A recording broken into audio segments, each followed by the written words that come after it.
Welcome to Savor the Story podcast, where books and snacks are life. I'm Nicole. That's Vanessa. Hello. Hello. That was a very, sweet one from you. I know. Usually I'm more... You decided to be all sweet and gentle. Yes. Hello. Actually, it's because it's 1,000 degrees in here. Oh, no. Yeah. Are you just, melting and wilting away? I feel like it. Okay.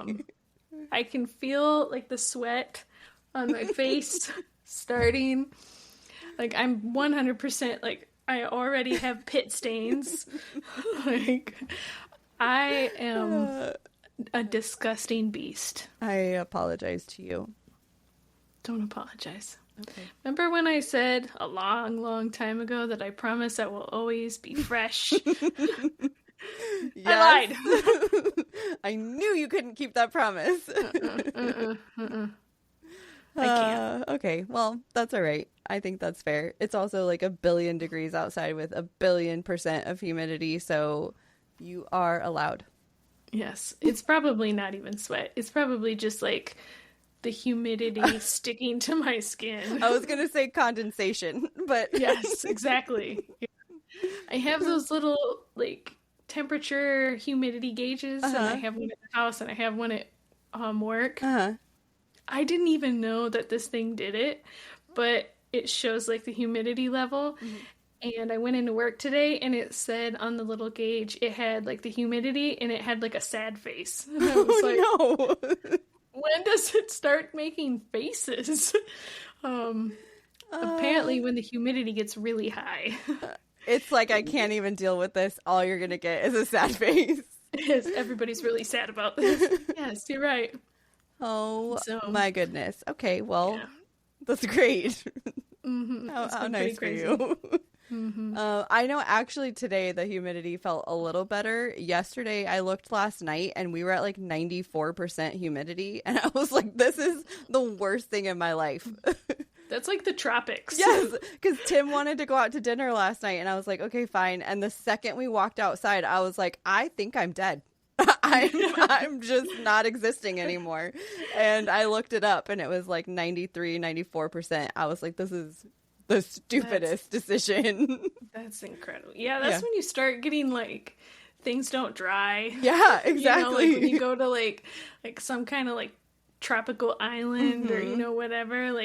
How I remember when I was in Hawaii for vacation, it was or Jamaica, where you wring out your swimsuit and you put it over the drying line, and then you go back out the next day and it's still completely soaked. Yeah. And you're yep. Okay. You're never going to have anything that's fully dry. I guess I'm just going to put on this wet ass swimsuit again. Yes. Was that Kala? Yes. She's bugging me, so I just toss her away. And now she's pissed. Careful. That's okay. She's walking away now. Yeah, I just, I'm over it. I'm over the summer. I'm fucking done. I'm ready for it to be fall. Lucky for you, there's only, not in today time. Yes. Not podcast time. Today time, there's only 24 more Saturdays until Christmas. Oh, great. If you count time that way. Okay. I usually do not do that, but I kind of want it to be fall. That's where I'm at. So Christmas is great and it gets cooler and I like it, but I need some fall time. Yeah. Yeah, you and Mike seem like you're pretty similar in that, where he's I don't know if you're as bad as I say bad, but I've known Mike for a long time, and he always does this every year. It becomes August and he's I'm ready for fall. Yes. And then it's October and he's I'm ready for Christmas. And then it's December 26th and he's I'm ready for spring. Oh, goodness. He likes little pieces of it. Right. And then the first in spring, the first day it rains, he's it's time for summer. Oh no. Okay. Well, I can tell you that I am not that bad. And I can also tell you that I never say I can't wait for summer. So as soon as soon as spring is over, I'm like, I can't wait for fall. What about when you were like, it's gonna be cold forever? It was gonna be cold forever. I did feel so. I prefer that, but I also don't want like 7 months of it. Okay. Yeah. The key is balance. That's right. Balance. Right. Where do I go for balance? I don't know. Anybody have suggestions? I need to be listeners? Like, I need to hop around is what I need to do. Mm-hmm. I need to move for each season. Mm-hmm. All right, Tim, I'm going to need you to make more money so that we can have 4 season homes. You just move to a new home every season, whatever season you want. Yes. Like, I'm not really feeling spring. That's right. I'm gonna go to my summer home. That's right. That could be a thing, right? Sure. Okay. I'm sure it will be someday in the future. Okay, great. Thank you. And I also have another piece of random book news for you. I do too. Okay, you tell me yours first. No, you go first. Oh, okay. Fine. So last week I read The Love Hypothesis by Allie Hazelwood. Review coming soon. Not today. All right. But in the news all this week, it has been all over the place because it just got casted for the movie that's coming out. And all of this news has given me information about The Love Hypothesis that I only mildly knew and not very much about it. So did you know that there is such thing as Reylo fanfic, which is Rey and Kylo Ren from Star Wars? Yes. So there's a lot of Reylo fanfic. Apparently The Love Hypothesis started as Reylo fanfic. I have heard this. Yeah, and then she adapted it into like its own thing. But I guess so. I will tell you now. This will probably be part of my review, but I will tell you now. Like, if I didn't, you have to like be super into Reylo fanfic for you to realize that there is a connection, because really the only connections are like their physical descriptions and some of their personality traits. You can kind of pick out characters from Star Wars, but I didn't see like if you're not a Star Wars fan, it's not going to like get in your way of enjoying that book or anything. Okay. But what I wanted to talk about was the fact that, so it's being casted right now, and the male lead was just cast, who happens to be Daisy Ridley's husband, who plays Rey in the Star Wars movies. Everyone is losing their fucking minds. And so I just thought it was funny. Like, I think that's cool. I don't really care about the fact that it's like a Reylo thing because I'm not into fanfic really. And so, but I'm very happy for all of those who are into Reylo fanfic who now get this connection to Rey. That is pretty cool. Yeah. So I thought that was really cute. That everyone's just like so excited about the fact that he was cast. Yeah. I wonder if that played in when they were making a decision, or it just happened that way. Yeah. And, you know, just happenstance. Yeah. Yeah, happenstance. That's the word I was trying to think of. Yeah, I'm interested to see if they'll say anything about it. But yeah, that was my little random book to movie news. Nice. My random book news is I read this article and I immediately thought of you. Great. Maybe not. We'll see. So I saw it as originally as like I think I saw it. I don't remember where I saw it originally. If it was like an Instagram or a TikTok or something like that. It's somewhere on the socials. Okay. And I had to go back and look to see if I could find like a source document, because I was like, I have to know if this is true or not. Like, okay. This is just fake news, right? But apparently in Antarctica, okay, there are a whole bunch of scientists and, you know, other people there who work to keep, you know, people doing science. All right. Anyway, a man from Russia has been accused of stabbing another man because that man kept telling him the ending of all the books. It's me. I did it. Yes. I was like, huh. I'm not saying there was or was not alcohol involved, right? But it was brought up. I could imagine. I could imagine getting very angry about it. If we're just sitting there having a conversation and someone just keeps spoiling a book, like book after book after book, I would get so mad. Yeah, and it doesn't sound like it sounds like it's what you said. It's not like one book where they just happen to be, and he's like, "Oh, I really liked that book when this happened." Sounds like this guy was reading books out of like the camp library. Okay. And this other guy would just be like spoiling the books, and so this guy like snapped and like stabbed him. Oh my gosh. Stabbed him. I don't know how many full times that he got stabbed. Okay. But he got stabbed in the heart. Oh my gosh. In like the lung. That was two of the main, because they were like, but he's recovering well. And I was like, how? Okay, maybe he nicked those organs. Right. Yes, because they were. Oh my god. Yeah, they were like, oh, he got stabbed in the heart and in the lung. And I was like, oh, he's dead. And then they're like, but he's recovering. And I was like, how? It has to be all the alcohol. Yeah, for sure. For sure. It saved him. Yeah. Yeah. That is a wild story. And I'm not going to say that I condone his behavior, but also I understand it. Yes. Yeah. As soon as I read that, I took a screenshot and I put it in our chat, and then I was like, no, this must be saved. I appreciate it. That is that's so great. I want to know what books he spoiled. I know. That's why I looked it up, because I wanted to see if it was like what books it was. But like big, if they were big ones or whatever. Yeah, like what book brought down like the downfall.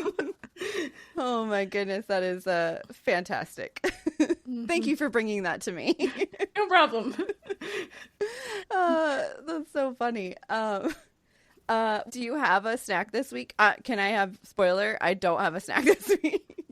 Oh, good. I will give you one of mine. Okay, great. Let me tell you about my weekend. Uh-oh. Mike wasn't here this weekend. Okay. So you ate everything? I single-handedly kept DoorDash afloat this weekend. I had like 4 days where I was like, should I cook dinner? I don't want to cook dinner. Okay. Should I just eat a bowl of cereal? I don't need that. I had like one night I had pizza. Okay. The next night I had Chinese. Okay. The next night I had Qdoba. I don't know what that is. It's like a Chipotle. Okay. The next night I had ramen. Okay. And then I had Indian food. Oh my goodness. You were just like a smattering of all the different foods. Like, you know how in DoorDash when it has like all the food, like different like types? Yeah. I literally just was like every night was like a different variety of food. I probably spent like $300 on fucking DoorDash over the week that Mike was gone.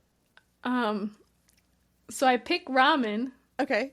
I had ramen one night and it was delicious, and I'm gonna use that as my snack. Okay. I think it's one of my favorite foods, actually. All right. Oh, I just love it so much. And this place, do you really like the way that this place does it, or do you just like ramen in general? I like ramen in general. Okay. Not like cup of ramen soup, but like real ramen. Right. Or yes. Mildly real ramen. Realer than cup of noodles. Yes. Yeah. There we Fair. go. Yeah. Yeah. Okay. So. Well, since you're going with a DoorDash, I will go with a DoorDash that I did this week. Oh. And I will pick enchiladas. Oh, good pick. Thank you. I'm gonna go with enchiladas for my snack because I love enchiladas. They do sound good.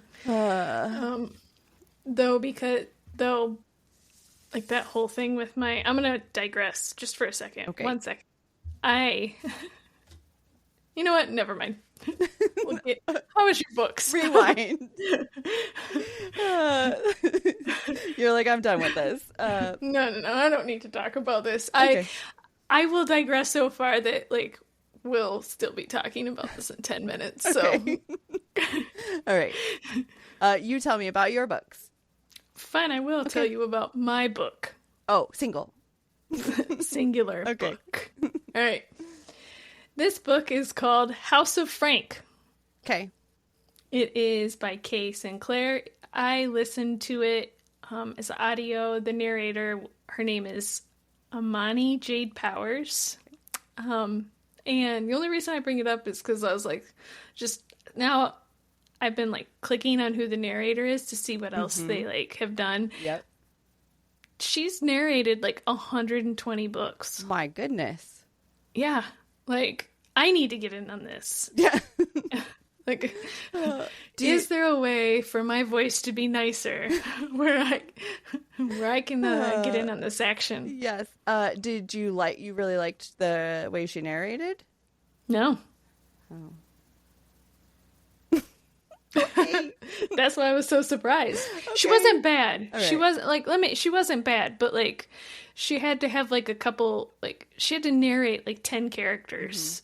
So like one of the characters was, I assume, like an Irish accent. Okay. Or like a something like that. I don't know. It wasn't great. Yeah. Okay. But yeah, she had to do a lot of voices, but I was just surprised by the 120 by books. how many? Okay. Yeah. So, all right. I assume she does a really good job because of how many books she's done. So I'm tempted to read another book or listen to another book that she's narrated because and give it a second chance. Okay. So, I don't know. We'll see. To be seen. All right. This genre is a fantasy romance. Okay. Yes. But I don't know if I would call it like a romantasy. Okay. Okay. Syka is a powerless witch who has come to Ash Gardens to bury her sister's ashes. But she finds that she's not quite ready to let go. So Frank, the owner and caretaker, offers to let her stay until she's ready, and in return she can help around the gardens. But Syka doesn't tell anyone about her lost powers. She's been relying on the last sliver of a fallen star to cast her enchantments. Okay. And soon she finds out that the house needs more help than she has magic left. Oh. Yes. All right. But Frank, too, has been keeping a secret. And the more the gardens descend into chaos, the more Syka realizes that she might be the perfect person to help. Magic or no. Oh. Okay. All right. So this is a story of like profound grief. Like the whole book is about grief. Oh, no. With like found family and stuff like that. But there are some triggers in here. I didn't write them all down. Okay. There's like obviously death of like a family member, and it's like every single character in this book is dealing with grief of like a family member. Okay. There's mentions of suicide, and I don't think there is, there is one part where I don't think it was quite a suicide, but I think you could, or like a suicide attempt. Okay. But it could have been construed as such, right? Okay. So, kind of a lot of like, a lot of topics. Darker themes. Yeah. Yes, darker themes. Thank you. That's what I was going for. So, my thoughts, general thoughts. I know I said this. The main storyline is a grief storyline. Okay. Syka is dealing with like a lot of grief for her sister's passing. Like I said, literally every person in this book is dealing with it at some level. Okay. I was not prepared for the amount of like grief and that this book I knew there would be some, and that, you know, like I was expecting there to be some, but it was just the whole entire book. Okay. It's not until you get into the last like 2 or 3 chapters that it's like acceptance and, you know, moving on into the later stages of grief. There are some, it was, like I said, I listened to it and maybe I was judging the narrator like a little bit too harshly in this, and I recognize that because the book is written in such a way where it changes between narrative types. So like Saika is talking to people, she's, you know, interacting with people, and then all of a sudden she's talking to her dead sister in a different narrative type, and there's no warning that that is happening. Mm-hmm. So she's talking, and then she's talking differently, and it's jarring at first. Yeah. Because you're listening, you don't have the book in front of you, you don't see the page breaks, if there is any, right? Right, yeah. It does take a minute to get used to in the audio. Okay. So, yeah, not my favorite, right? I wish there was a way for audiobooks to kind of do that better. Right. For the page breaks or like the switching between or whatever. Yeah. Yeah. And I thought maybe it would help if I slowed it down because I was listening to it at like 1.5. Okay. I slowed it down to 1.2, and I mean, there are a little bit more pauses, but it's still not, there's no warning that it's changing narrative, right? Okay. So I don't know. So I will say that I didn't mind this book. Once I realized that this whole book was going to be what it was just a story of grief. I accepted that. Mm-hmm. And I was, you know, because there was parts of the story that I was interested in, and but I never really got attached to any of the characters. Okay. If that, like, I liked Saika, kind of. Mm-hmm. I mean, she's kind of was like a stick in the mud at first, and but I don't think I didn't really like any of the found family parts. Okay. It was all of the characters that were her found family were, I didn't really agree with it.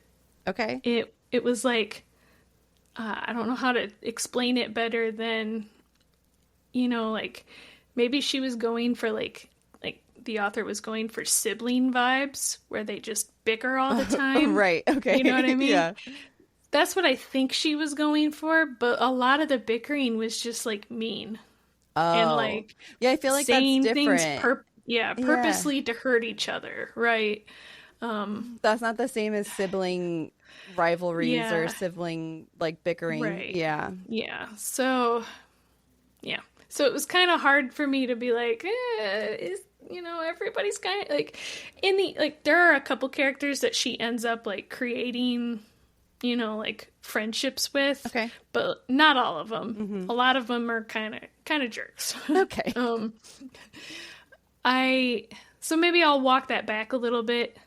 There is some found family, but it's not like she walks in and like every single person is like, you know, she like one person. Okay. You know? So I understand, like I said earlier, this is a cozy read. Yeah. I got it. But because it's a cozy read, it got super predictable. Right. Like there was one repeating theme where I was like, well, I know what's going to happen. Oh, I know what's going to happen. Oh, this guy has the same problem, you know, like, so yeah, it's just one of those things. Okay.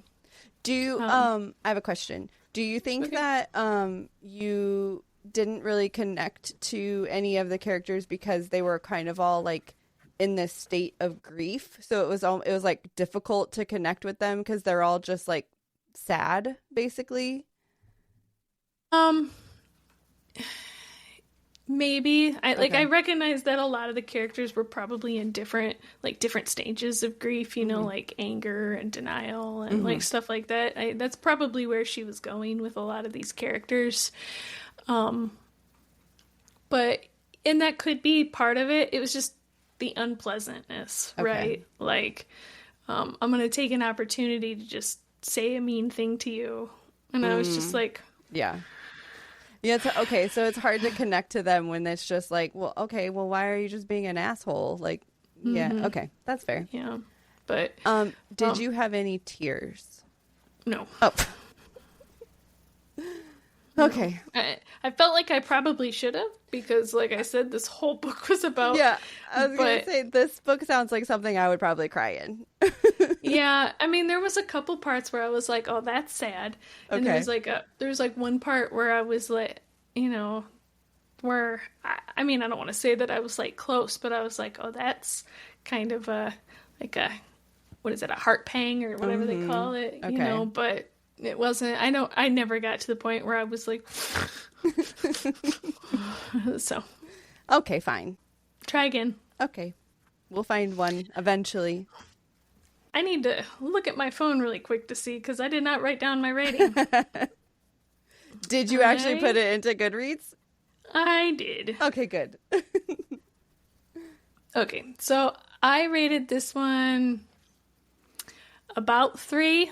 Okay. 3-ish. I'm still kind of wishy-washy on this one. I don't have, because I liked parts of it, but I didn't like other parts of it. There was some other parts in here that I didn't like, that I didn't talk about because it's kind of like central to the story, or it doesn't have anything to do with the story. And I was just like, okay. All right. But yeah, all right, I'm going to say it. I'm going to talk about, this is kind of like a spoiler, but it's like one of the things that like, why I didn't really like any of the characters, and I thought they were kind of like, I don't know, just like callous, I guess. All right. Is there's a dragon in this book. Okay. And spoilers. So spoiler. Yes. Anyway, so it's a pet of one of the, it's a pet of the house. Okay. And she ends up, like, Saika ends up setting it free because she reads in this journal by the previous dragon's owner that the dragon was, like, they were taking the dragon's eggs and selling the eggs in the market, and they were like, and she reads in the journal that when those dragons get, like, separated from their families, they get really sad, so they start laying eggs to make their own new families. And she's like, I know. And she's like, we can't keep taking this dragon's eggs. She's trying to make herself a family because she's lonely. I'm going to cry right now. I know. This was the saddest part. And then, like, half of the people were like, when they found out that she set the dragon free, almost every single person was like, why would you do that? And she explained it, and they were like, who the fuck cares? We need money. And so they just wanted the dragon so they could sell the dragon eggs. Yeah, like, there wasn't, like, because, the dragon had, like, personal connection for, like, one of the members, but, like, nobody else cared that there was, like, a personal connection. They were just like, but what are we going to use for money? And I get that. But at the same time, this is a fantasy book, and you can't, like... You can't take away the dragon's ability to make their own family, because they're just going to be so sad. I know. Never reading this book. I know. It's like, I know it's splitting hairs, and you could look at it both ways, but, she said it, Saika said it multiple times, like, and then people were just like, yeah, I don't really care about the dragon, I don't like those people. I know. So, okay. Probably, like I said, it was stuff like that. More than I meant to share, but it was just stuff like that where, I don't know. Yeah, no, that's There's just like a couple examples like that, right? There's a couple more examples that I'm definitely not gonna give. Yeah. But yeah, I was just like, do you guys really care about each other? Right. Like, no. Do you? Like, so yeah. So yeah, I had a hard time rating this one. Somewhere between 3 and 4, but probably closer to 3. And if I had to put today a number on it, I would say 3 ramens. 3 ramens. Okay. All right. Well, that's really sad. I'm very sad about this. Dragon. Okay. So I have 2. It's not a duology. It's a series, but the whole series is not out yet. So I've only read the 2 that are out. I don't even know what the name of the series is, but the first book is called Us Dark Few, and the second book is called Us Deadly Few, and it's by Alexis Patton. It's a indie, like she's an indie author, so I like self-published, I think. But I found her on Instagram, like I was drawn into the way that she promotes her book. And nice. So I picked it up. I read them on Kindle Unlimited. So, and I'm pretty sure, I'm going to say like 99% sure they're still Kindle Unlimited. So if anyone is interested. And the genre is dystopian world. All right. I didn't know what else to say after dystopian. Okay. So we are in the underground city of Apollo, and Kalani is a prisoner in this prison. She has lived underground her whole life, and she's never been on the surface, not even in the dome city of Genesis that is said to be safe from radiation. So basically it was like a big like nuclear war that happened. And so everything is completely covered in radiation. And so everybody, however many years ago, moved underground. But she was given a life sentence into this prison of Braderhelm for theft that she did not commit. When she gets there, she meets the captain of the prison who runs her cell block. His name is Takeshi Steele. Takeshi Steele.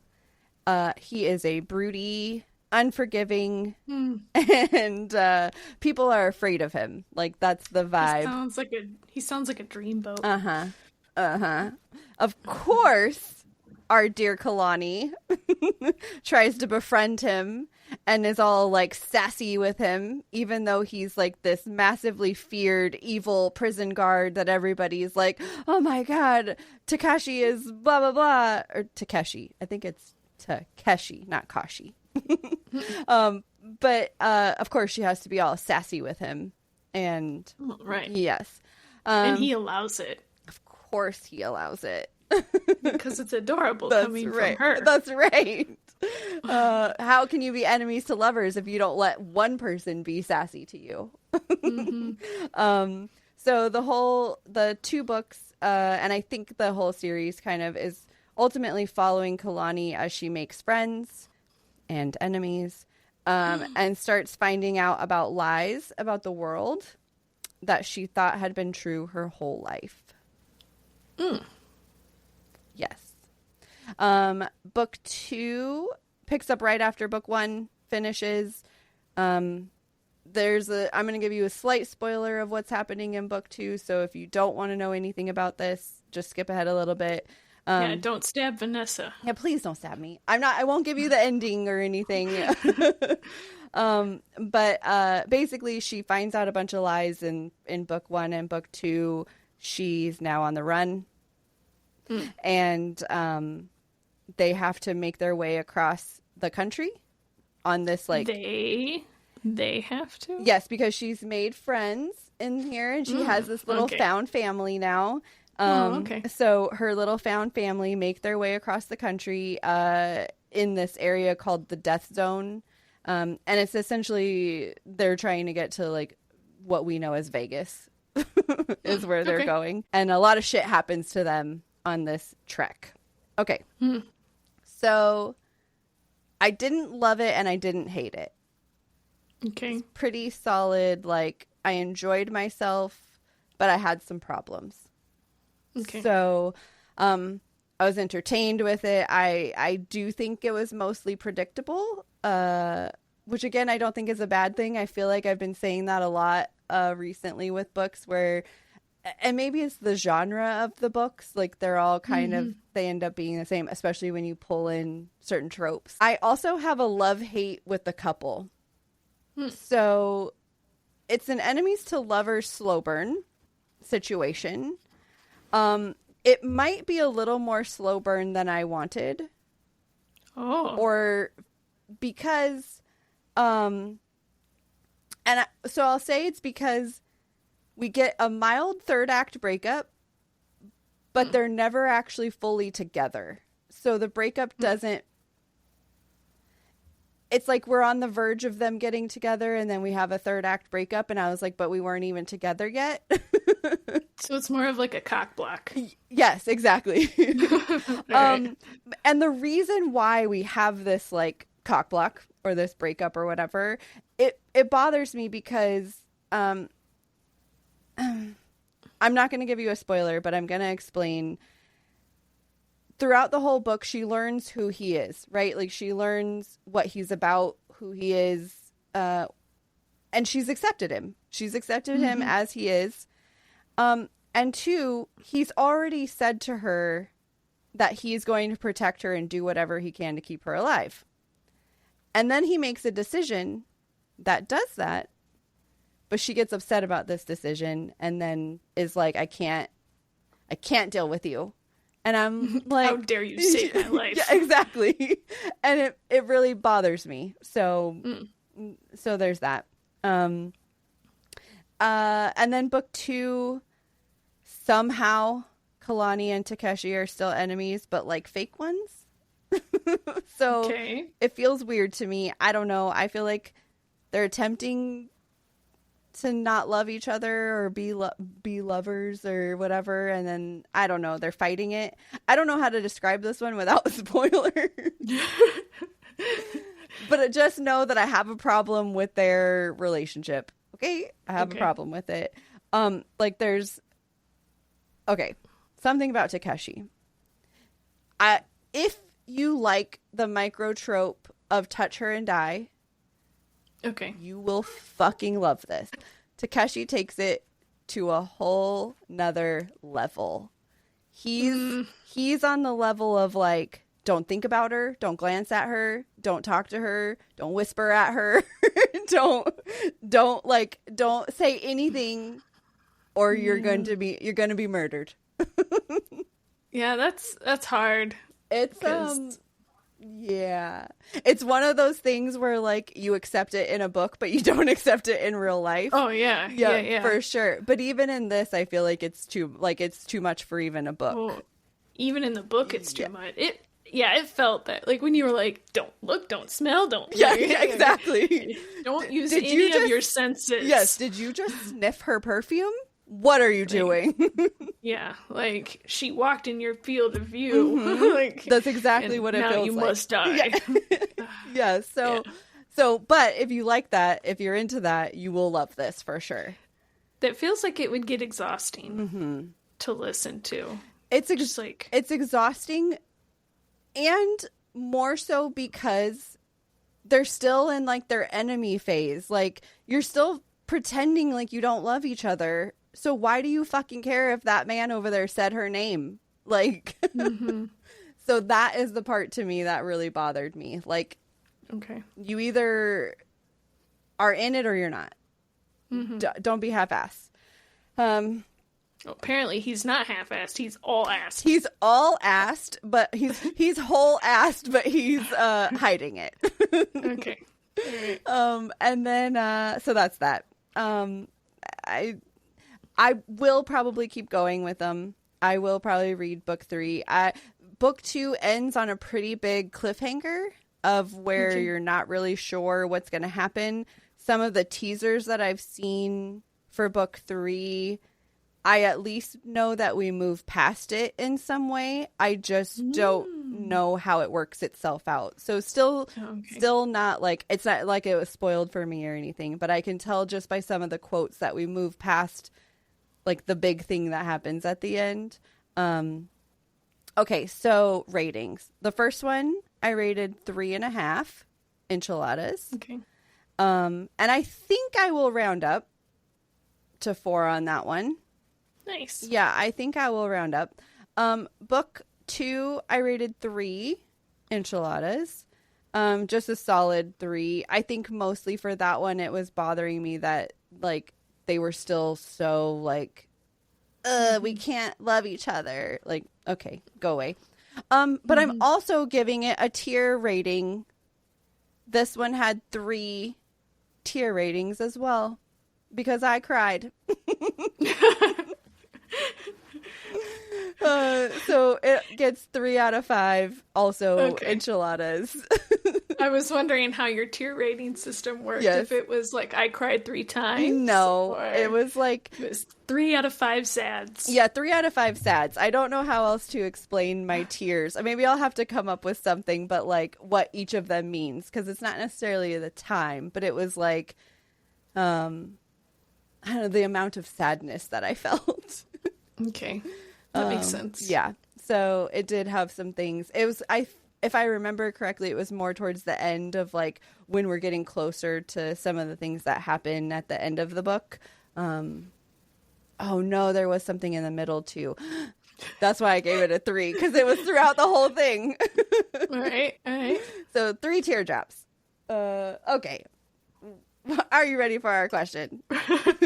Yes. Okay. Well, I'm going to try to pick one of the longer ones in here so that we could have a fun with one of our new ones. You have them memorized by feel? Because of how big the paper is, I can feel the difference in there. That feels like cheating. Maybe a little. Okay, this one is a Never Have I Ever Bookish edition. Okay. Go. Never have I ever dog-eared a page. Oh, I don't think I have. Not intentionally. No, I definitely have. Oh, no.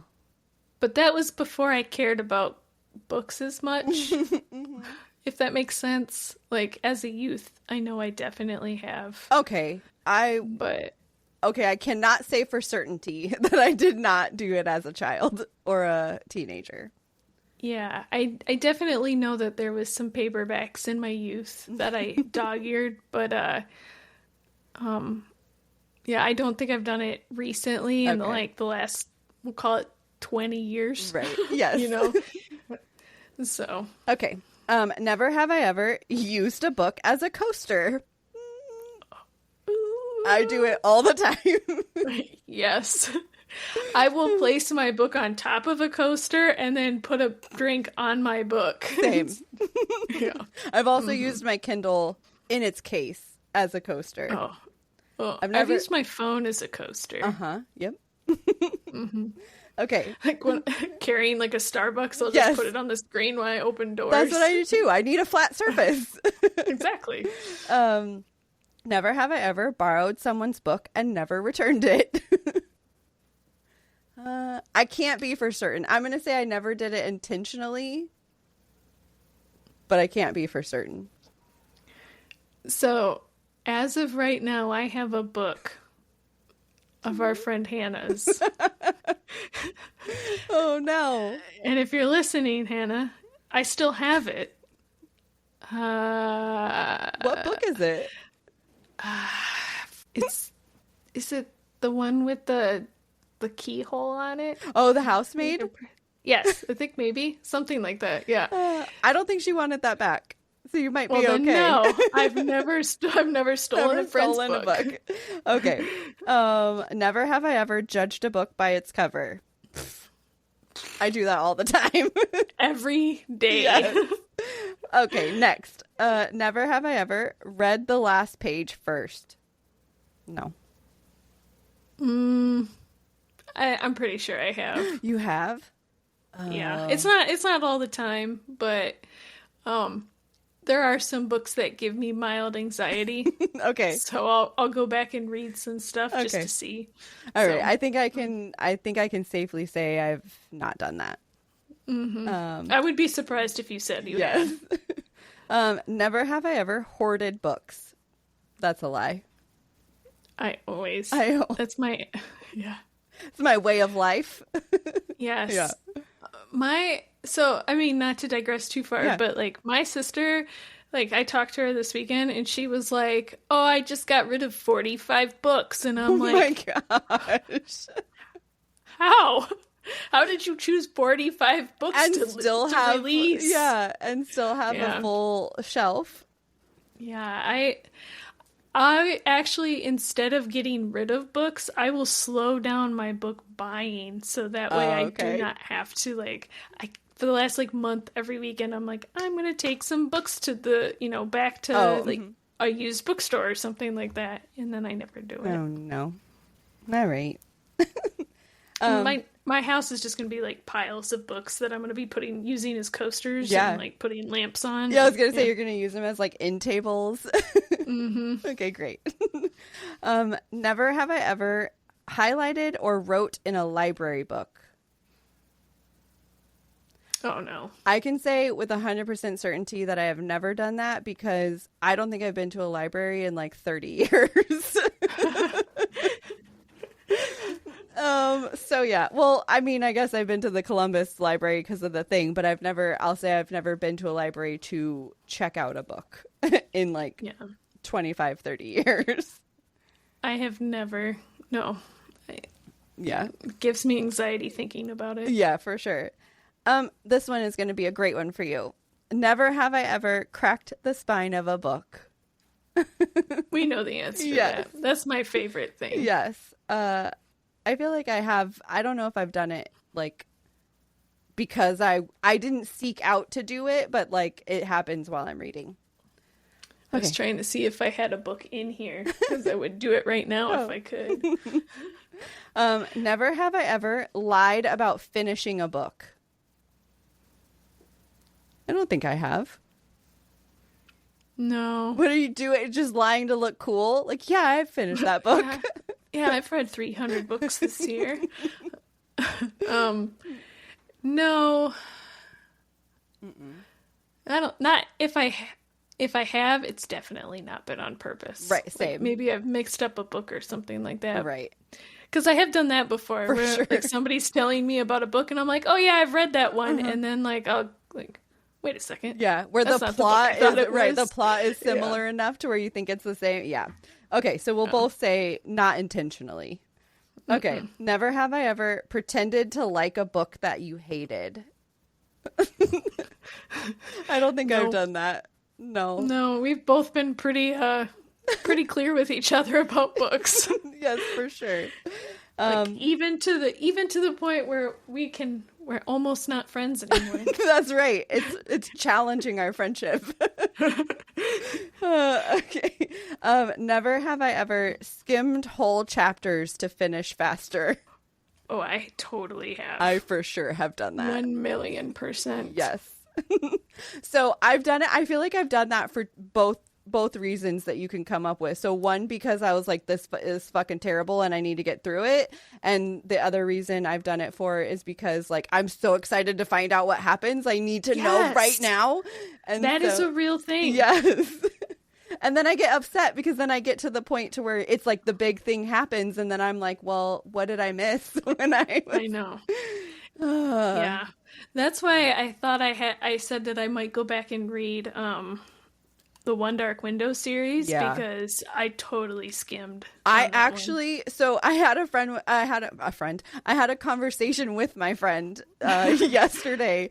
Hey, Laramie. And we were literally talking about One Dark Window, and she was saying things to me, and I was like, I don't remember that at all. You're basically giving me spoilers right now because I literally have no idea what you're talking about, and I know I read those books. Yes. So, and I feel like it was kind of for that same thing. I was like, I wanted to consume it as fast as possible. Mm-hmm. So I probably need to reread those. Yeah. Same. All right. Never have I ever yelled at a fictional character. I for sure have. Yeah, usually it's like, what are you doing? Mm-hmm. Shut up! Yes. Or it's like, just go tell them. Yes, yes, just be an adult. Yeah, seriously. Yeah, the amount of times I'm like, just have an adult conversation. Okay, we only have a couple more. Never have I ever fell asleep while reading. I for sure all the time. That. Yeah. Like, boop. Yep. Like right on the face. Or I'm laying on my side and I wake up and I'm just like, where? And the Kindle is like asleep. I'm just like, well, okay. Or you open a book. It happens. You fall asleep while reading, and then you open the book the next day, and you're like, I don't remember any of this. Nope. You have to go back like 2 or 3 pages. Yes. You have to do that all the time, especially if I'm staying up late to do it. I'm for sure having to reread the last like 2 pages. Yeah. Never have I ever judged someone else's book taste. No, I would never do that. Not to any of my pod friends. I feel like I don't. Or I wouldn't. I don't know. I feel like I'm afraid to say it because what if I have said something? Remember, we're in a bubble. Right. No, I don't think I mean, I don't know. I don't know if I've ever found, well, I mean, I know they exist. I know there are books out there that exist that are probably too much for me. Sure. But I've never read them. And if somebody told me what the book was, or, like said a book title. Yeah. I probably wouldn't even recognize that it was like a book that like I would that I should judge. Yeah, yes, exactly. I should judge, right? So I would just be like, "Oh, that sounds cool." Especially if they gave me like the 3-cent, whatever. Just like, "Oh yes, like this guy does this thing and it's really awesome." Like it does sound awesome. Yeah, exactly. So yeah, okay. So we'll both say that no, we've never intentionally judged someone for their own book taste. Read what you want, man. I'm gonna say I know the answer for both of us right now. Never have I ever bought a book because I forgot I owned it. I've 100% done this. Yes, 1000%. Oh, dang it. I have several books where I have multiple copies. Yeah. And I'm not talking like a Kindle and a hardcover. I'm talking like 2 physical copies. Yes, exactly. Okay. And our last one. I'm sorry, Nicole. Never have I ever read the whole book 2 or 3 before realizing that it's a series. Yes. I don't know if I've ever done that. I know I've bought a book 2 or 3 before realizing it was a series, but I don't think I've ever read a book 2 or 3 or whatever. I've never gotten through a whole book and was like, oh man, it would be like this book. Usually a couple chapters in, I'm like, that you realize it. Something weird is going on here. I feel like I'm missing something. Yeah. But. Well, that was our Never Have I Ever Bookish edition. That one was fun. I'm very interested if there's any listeners out there that are interested in doing the whole list. Maybe I'll put the whole list that we just did on our website, and you can go out and tell us your Never Have I Evers, so that they can be a part of it. I'll put it on our website, savorthestorypod.com. Go out there, go to this episode. It will be there. And then go to all of our socials, Savor the Story Pod. Go everywhere. Give us comments, likes, thumbs ups, love, everything, recommendations. All of it. Give us everything. We'll take it all. Okay, thanks. Bye. Bye. Get out of here.